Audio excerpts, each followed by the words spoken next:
Hello everyone, welcome to Kick It. This week we look at Poe Early Access, and it's only just a show. So before we go any further, let's go over these quickly. Friday the 13th got funded with over $823,000. Sadly, as of filming, Dragon's Lair the movie has around $300,000 to go, with less than a week to go. And then Indivisible. This is interesting as last week, with them barely reaching $1 million, they were able to get a 20-day extension from Indiegogo, following a surge after the release of the prototype on PS4. But as of now, they're still struggling to reach that $1.5 million goal. Download the demo on PS4 or PC and see what I mean. Also, you may remember the Coolest, the ultimate cooler complete with blender, Bluetooth speaker, and USB charging. Well, the Coolest has come to Amazon for $4.99. That would be great if backers had yet to receive theirs already. According to TheVerge.com, CEO Ryan Grieper said the Amazon sale is to, quote, keep the lights on and make certain that every single backer's Coolest can get made and shipped. The problem lies in with the cooler's blending motor, which is made by a supplier that's currently on strike, he said. Coolest has been unable to find a viable replacement. This is just the latest setback for the Kickstarter that raised $13 million, with the original release being February 2015.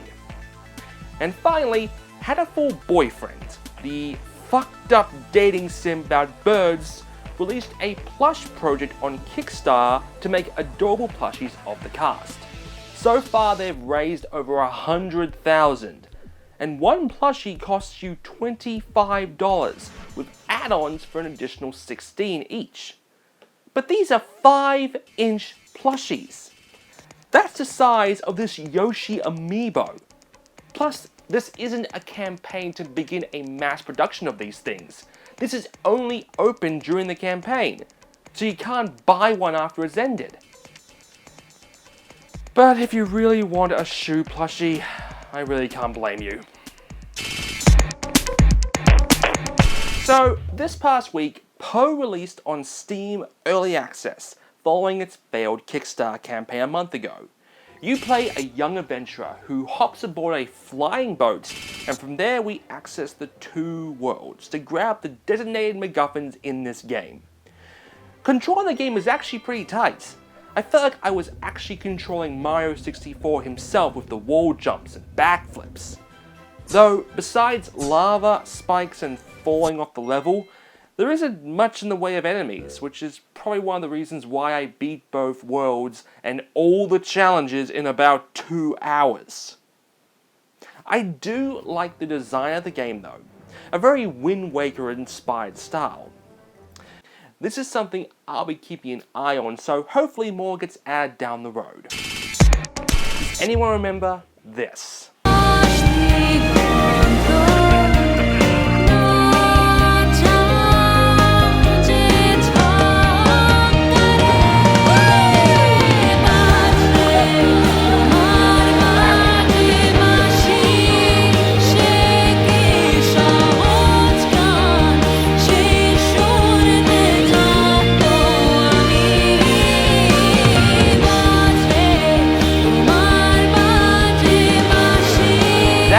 Where the hell is Matt? It was a video that was released back in 2008 of Matt Harding dancing all around the world. It was a touching, inspirational video that garnered over 49 million views. So he's back again, and this time on Kickstarter.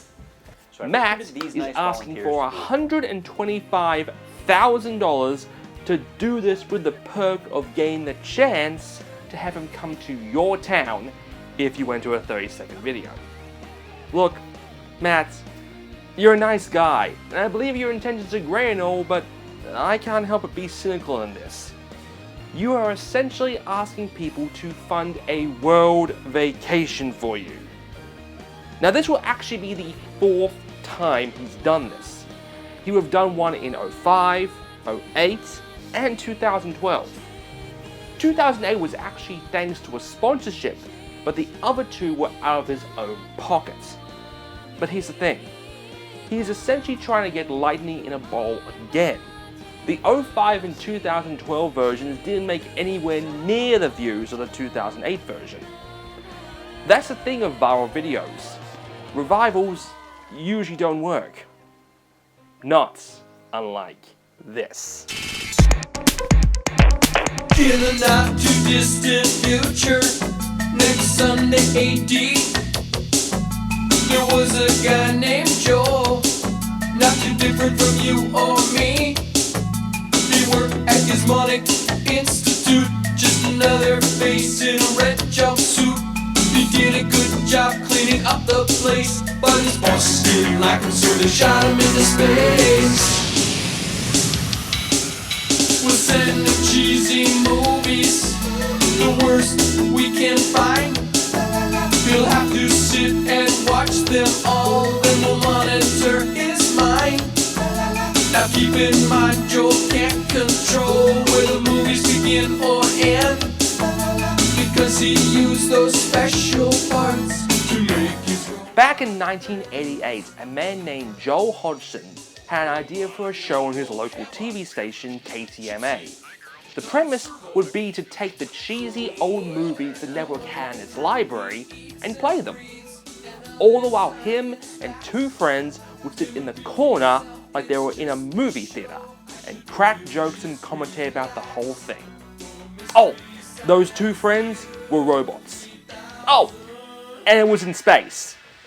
That show would be known as Mystery Science Theater 3000.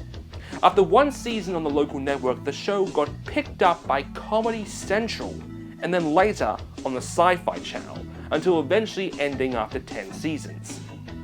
MST3K has been a major cult hit, which itself helped movies reach cult status, including the Gamera series, which before the episodes had barely any exposure in the US. Well, Joel has come back with a plan to bring MST3K back through Kickstarter. Hey everybody, I'm Joel Hodgson, the creator of a show you might remember called Mystery Science Theater 3000. Oh, this usually jogs people's memory. I've always been proud of the way we made MST3K.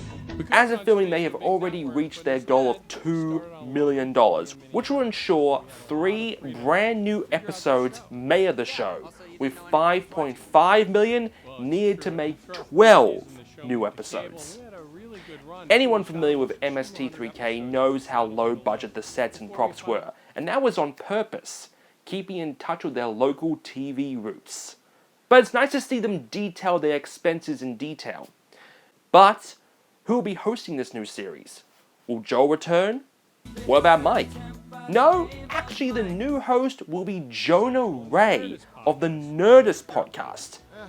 Now, the rewards are actually quite interesting, including getting a video of the new pilot. And when I say video, I literally mean video as in a VHS tape. Do I even still have a video player? Or imagine getting your very own servo or crow used in the show. Well, keep imagining as those $8,000 rewards are all gone, sadly. This is the perfect time to bring back MST3K. The show never really worked on TV. Just look at the drama between the show and Comedy Central. Digital services like Netflix and Hulu would work great with this show. But I really want to know what kind of movies they have planned. Are they going to do more old schlock, or maybe new schlock like Uwe Boll's movies? Or maybe even... You are tearing me apart, Lisa!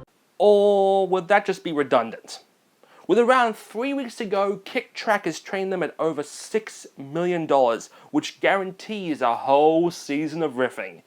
And I personally know more than a few people who owe a lot to this show and who should seriously consider pledging.